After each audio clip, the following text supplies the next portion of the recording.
लंबोदर सोहे, भुजाचार एकदंत चंद्रमा ललाट राजे, ब्रह्मा विष्णु महेश तालदय धुरपत गावे, अति विचित्र गणनाथ आज मृदंग बजावे, मृदंग बजावे, मृदंग बजावे।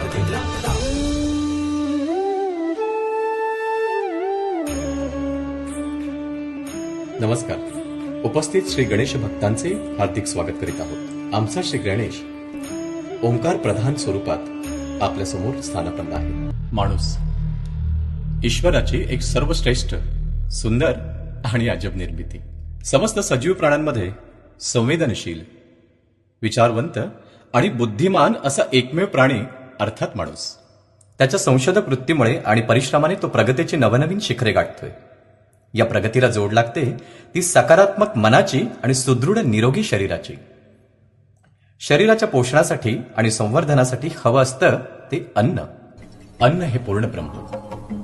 प्राचीन काळाच्या पूर्वी अश्मयुगात या पूर्ण ब्रह्माचे स्वरूप कंदमुळे आणि प्राण्यांचं कच्चं मांस इतकंच मर्यादित होतं. मग अग्नीचा शोध लागल्यापासून अन्न भाजून सुद्धा खाता येतं आणि ते रुचकर लागतं, ही गोष्ट त्याला फारच आवडली. कालांतराने अन्नाचे स्वरूपही बदलले आणि वाढली अन्नाची गोडी. ही गोडी वाढता वाढता इतकी वाढली की जिभेचे चोचले पुरवण्यात माणूस असा काही हरवून गेला ना, की या पूर्ण ब्रह्माचे महत्व तो कधी विसरला हे त्याचे त्याला देखील कळले ना. खरं तर आपल्या भारतीय संस्कृतीत अन्न हे परमेश्वर अशा शब्दांमध्ये अन्नाचा गौरव केला आणि तो सर्वार्थानं सार्थ आहे. गरीब भुकेल्यांचा देव भाकरीच्या अर्धचंद्राचा असतो. भुकेल्या माणसाला कसलंही तत्वज्ञान सांगून काही उपयोग नाही. त्याची भूक भागवण्यासाठी त्याला हवं असतं ते फक्त आणि फक्त अन्न. जर अन्नाचं इतकं महत्व आहे तर याच अन्नाबद्दल आणि त्याच्या नासाडीबद्दल आपण इतके गाफील का, इतके बेफिकीर का? एकेकाळी मोठी माणसं लहान मुलांना नेहमी सांगायची, पानात वाढलेलं अन्न वाया घालवू नये, सारं सारं संपवायचं. एखादा पदार्थ आवडला तर पुन्हा पुन्हा मागावा, पण अन्नाचा एकही कण वाया घालवू नये.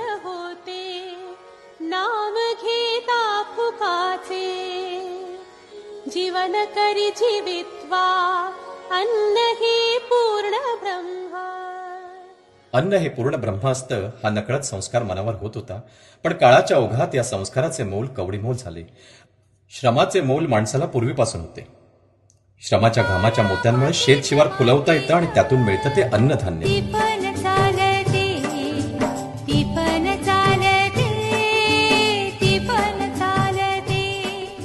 आपला देश कृषीप्रधान असला, अन्नधान्याच्या बाबतीत स्वावलंबी जरी असला, तरी देशातील कोट्यावधी गोर गरिबांना व बालकांना 2 वेळचं जेवता येईल एवढंही अन्न मिळत नाही. रोज लाखो बालकांची अन्नाअभावी उपासमार होते. कुपोषणामुळे दरवर्षी लाखो कोळे जीव अकालीच कोमसतात. दुसरं चित्र असंही आहे. समाजात भरपूर अन्न उपलब्ध असलेला एक वर्ग सुद्धा आहे. त्यांना अन्नाची कमतरता नाहीच आणि त्याचे मौलही नाही. लग्न समारंभ म्हटलं की जेवणावळी आल्याच. प्रतिष्ठेचा प्रश्न उपस्थित करीत अनेक पदार्थांची रेलचेल असते आणि पदार्थांची चव घेण्यासाठी अक्षरशः चुरस लागलेली असते. चवीच्या हट्टासापायी आणि हव्यासापायी भुकेपेक्षा जास्त घ्यायचं आणि पानात तसंच टाकून द्यायचं, ही सवय आता बोकाळली आहे. दरवर्षी अशा समारंभात हजारो कोटी अन्नाची नासाडी होते.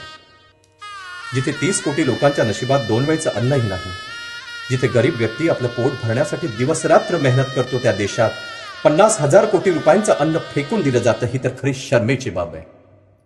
एका बाजूला अन्नाचा नको एवढा सुकाळ, तर दुसऱ्या बाजूला मन अस्वस्थ व्हावे एवढा दुष्काळ. अहो, इतकंच नव्हे तर अन्न फेकून दिल्याने प्रदूषणाला हातभार लागतो. फेकून दिलेल्या अन्नातून विषारी घातक मिथेन वायूची निर्मिती होते. अन्न हे पूर्ण ब्रह्म आहे असे म्हणणाऱ्या या भारत देशात अन्नाची नासधूस हा आता नित्याचा प्रकार झालाय. केक सारखा पदार्थ लहान मुलांच्या आवडीचा. ढोल ताश टोल पिटीज संबळ ठकत लावायचा, ढोल ताश टोल पिटीज संबळ ठकत लावायचा. अरे बर्थडे आहे भावाचा, अन्न जलस साऱ्या गावाचा. या केकसाठी त्यांचे मन आतुरलेले असताना केक चेहऱ्याला फासून आनंद साजरा करण्याची ही कसली विकृती. अलीकडे शेतकरी आंदोलनं झाली. संपाच्या नावाखाली शेतकऱ्यांची डोके भडकावून अन्नधान्य, भाजीपाला, दूध अशा गरजेच्या वस्तू ट्रक भरभरून अक्षरशः रस्त्यावर ओतल्या गेल्या. एक वेळच्या अन्नाला महाग झालेले अभागे जीव रस्त्यावरच्या वस्तू उचलताना पाहिले की मन सुन्न होते. आपल्या संस्कृतीने अन्न पिकवणाऱ्या जमिनीला आपली अन्नदात्री मानलं. बदलत्या काळात याच अन्नदात्रीला विकून झटपट श्रीमंत होण्याची आणि ऐश आरामात मौज मजा करण्याची चंगळ वृत्ती आता वाढली आहे. श्रमाचे मोल आणि श्रम करण्याची वृत्ती आता लोप पावत चालली आहे. आता तुम्हीच सांगा, नवं अन्नधान्य कसं निर्माण होणार? कोण पिकवणार? आपण साधा विचार सुद्धा करत नाही की भावी काळात प्रचंड अन्न टंचाई निर्माण होईल, उपासमार होईल, हजारो कुपोषित जीव तडफडतील आणि एक दिवस ही मानवजात. हे श्री गणराया, हे श्री गणराया, असे काही विपरीत घडायला नको रे. तू निर्माण केलेल्या मानवजातीचे, तुझ्या भक्तांचे रक्षण करून त्यांना अन्नाची नासाडी रोखण्याची सुबुद्धी दे.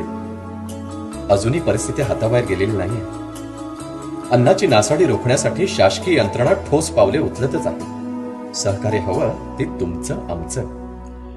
शुभ कार्यात अतोनात अन्न बनवू नये आणि जरी उरलं तर भुकेला जीवांना वाटून सत्कर्म करावं. अन्नाची नासाडी रोखण्यास श्री गणेशाची कृपा आहेच, त्यात तुमचाही हातभार हवा. संपूर्ण जगाला तुझ्या रूपाचा रंग दिला देवा, सगळ्याला प्रेमाच्या तुझा सुगंध दिला देवा. फुला फुलातून देतो संदेश आम्हाला देवा, जगावे लोकांसाठी या देश तुझा हा देवा.